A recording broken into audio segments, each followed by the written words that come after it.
Bonjour à toi, on se retrouve dans une vidéo qui concernera ici le premier cours de biochimie de ce stage numéro 3. J'espère que tu es prêt.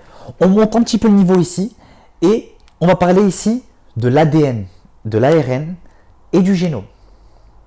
Donc, on y va tout de suite. Petit rappel sur l'ADN et l'ARN que normalement tu as pu entrevoir légèrement avec Jawed dans les cours de biocell. Donc ici, l'ADN. L'ADN correspond ici à du 2' désoxyribose. Alors ça, on l'a vu dans le cours de glucides. Je ne sais pas si tu te rappelles, je t'invite à revoir ton cours de glucides et ainsi à te remémorer cette notion. Donc l'ADN, c'est du 2' désoxyribose. Donc c'est un ribose. C'est un sucre. Le ribose est un sucre. D'accord? Et il n'a pas de OH en 2'. Donc, premier C, 2C, 3C, 4e C, 4e carbone. Donc ici, au niveau du deuxième carbone, on a un hydrogène au lieu de l'OH. C'est très important de retenir ça. L'ARN ici est un ribose. Donc, à la différence de l'ADN, on aura un OH ici. Ensuite, passons à la structure générale du génome. Donc, il y a le génome on peut dire que est constitué un peu de deux parties, ou on peut le diviser de deux manières différentes. Soit on peut le diviser en nucléosides ou en nucléotides. Donc une nucléoside, c'est un sucre, donc par exemple le ribose, plus une base. D'accord? On reverra un peu ce que c'est qu'une base juste après. Un nucléotide ici, et en fait c'est ça ici, et c'est l'élément vraiment que constitue le génome. Le génome est composé de plusieurs, de centaines, de milliers de nucléotides. Donc un nucléotide, c'est un nucléoside plus une liaison avec un phosphate. Très bien. Passons tout de suite aux bases. Donc une base, en fait, c'est un cycle, et on le reverra en cours, avec des noyaux ou des atomes d'azote dedans. Donc c'est un cycle. Donc si tu te rappelles bien un cycle, d'accord? Donc si on représente un cycle, on peut le représenter comme ça. D'accord? Et le cycle ici contient des noyaux d'azote. Donc ici c'est schématique, hein. Je te montre un peu ce que c'est.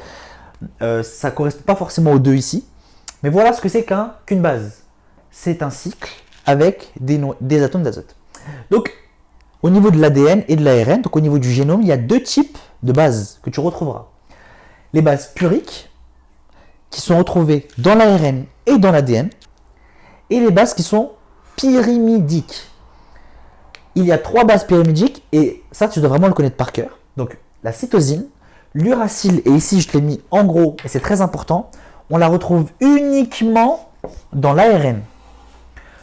Et la thymine, qu'on retrouve uniquement dans l'ADN. Donc si dans un annal, dans un QCM de concours, on te pose la question, est-ce que l'uracile fait partie de l'ADN? C'est faux. D'accord? Et pareil pour la thymine, est-ce qu'elle fait partie de l'ARN? C'est faux. La thymine fait uniquement partie de l'ADN. Très bien. Ensuite, comment ces nucléotides sont reliés entre elles? Eh ben, en fait, elles sont reliées entre elles grâce à des liaisons phosphodiester. Et on reverra un peu ce type de liaison. Donc en fait, il faut savoir que les nucléotides ont un début et une fin, comme toute chose. Retiens ici que la structure de base, c'est que on a des liaisons 5' phosphate, 3' OH. Donc il faut savoir que ton ADN a une extrémité, donc un début qu'on appellera 5' phosphate, et une fin qu'on appellera 3' OH. Entre les deux, on a plein de nucléotides. Donc tu imagines un peu que les nucléotides un peu sont reliés entre elles, et que le tout début de ta chaîne de nucléotides est un phosphate en 5', d'accord? Et que de la fin de ta séquence de nucléotides, la toute fin, c'est un OH en 3'. D'accord?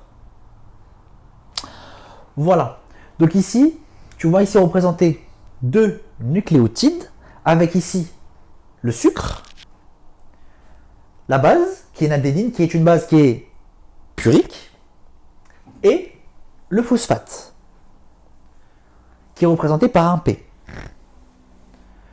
Donc tu vois très bien ici comment sont agencés les deux nucléotides. Donc comment elles sont reliées ici? Elles sont reliées grâce à une liaison qu'on appellera phosphodiester. D'accord? Le phosphate va faire la liaison à la fois avec le OH de la base et à la fois avec le sucre, donc l'OH pardon du sucre, et à la fois avec la base d'en dessous. C'est pour ça qu'on dit diester, parce qu'elle va former deux esters. Le phosphate va se relier avec le sucre au-dessus et le sucre en dessous. D'accord? Voilà, tu retiens ça. On reverra cette notion en cours en présentiel. En tout cas, tu devras vraiment apprendre les deux bases et revois ton cours de glucides. Je te dis donc à bientôt, bon courage et on se reverra en présentiel.